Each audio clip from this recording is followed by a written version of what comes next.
today. The president, of course, is flexing his political muscle. And just moments ago, President Trump said that his call with Canadian Prime Minister Justin Trudeau went, quote, very well. And he announced that he is pausing the implementation of those tariffs on Canada for at least 30 days. Now, earlier today, President Trump also paused the threatened tariffs against Mexico for at least 1 month so the administration and the Mexican government can negotiate a deal between the two countries. Now, what is going on here is Trump is pressuring both Mexico and Canada to do more to stem the flow of drugs and illegal migrants into the U.S. This is right.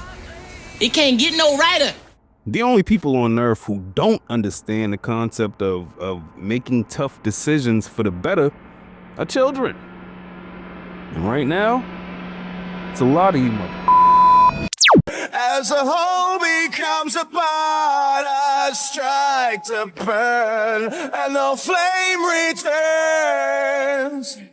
There may be people at home thinking, today is the day I've got to rush out and get all of my groceries. Got to fill up on gas now because it's about to go down. What would your response be to that? Don't panic. It's going to take weeks for these things to take effect, whether it's higher prices, whether it's shortages. Do you think that we will start seeing shelves look the way they did during the pandemic? I do think that when we look at our produce department, that's where we're going to see empty shelves. One other thing that we do get from Canada are a lot of cut flowers. So leading up to Valentine's Day, we might have a shortage of cut flowers as well.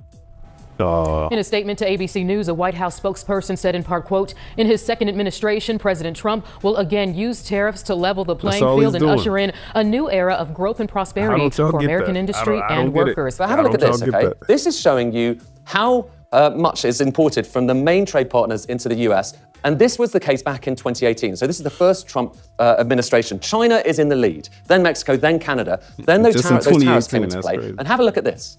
That red bar goes down. So less coming in from China, but considerably more coming in from Mexico and more too coming in from Canada. And one of the things, to talk about that Mexico bar for a second, one of the things that Donald Trump really hates is deficits. When you're basically importing more than you're exporting to a country. And the deficit with Mexico has got bigger and bigger and bigger over time. And if you dig into the numbers, it's not just oil, it's goods, it's things like cars. They're precisely this kind of thing that the US would like to be making more of. So back to this chart, this map here, okay? So last time around, back in 2018, a lot of the trade from China was going directly into the US. Then those tariffs came into play. And now there's a suspicion that actually a lot of components, instead of going to the US, are going to Mexico and then being assembled into machinery and items and products that are going across the border. That's the suspicion here. And actually, if you look at how many cars are going from China into Mexico, that's been going up and up and up over time.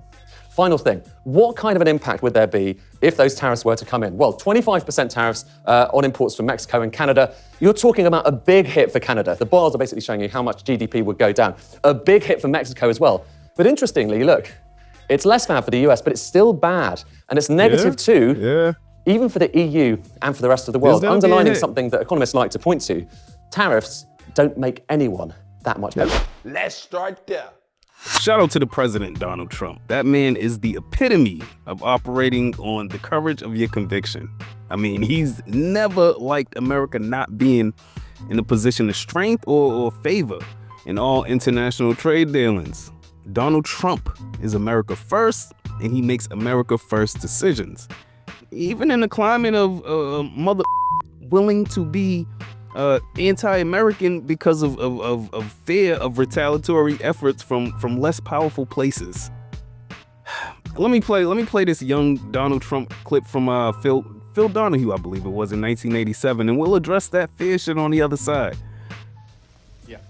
Are you affiliated with any political party, and what do you think of the Reagan administration? Well, I'm a Republican, and the Reagan administration was doing a great job for the psyche of the country after we went through the catastrophe previous to that, but the last couple of years have been very bad for the Reagan administration, unfortunately. Jim Wright has asked you to host the Congressional Democratic Committee big hula bula in Washington, D.C. You turned him down. That's right.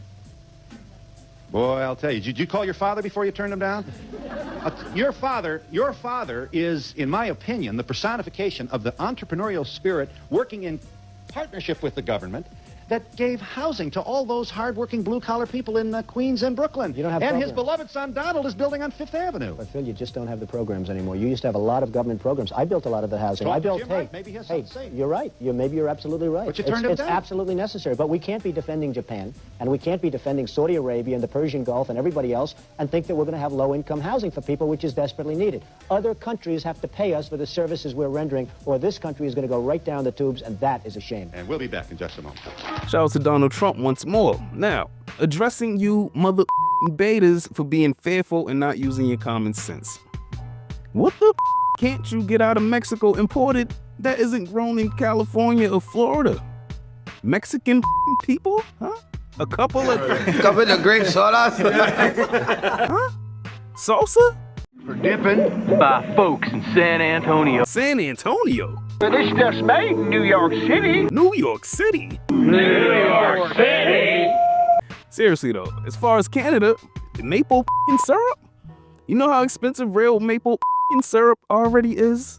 Sure, I'll go from $20 to $30 for a 5-ounce glass bottle of maple syrup.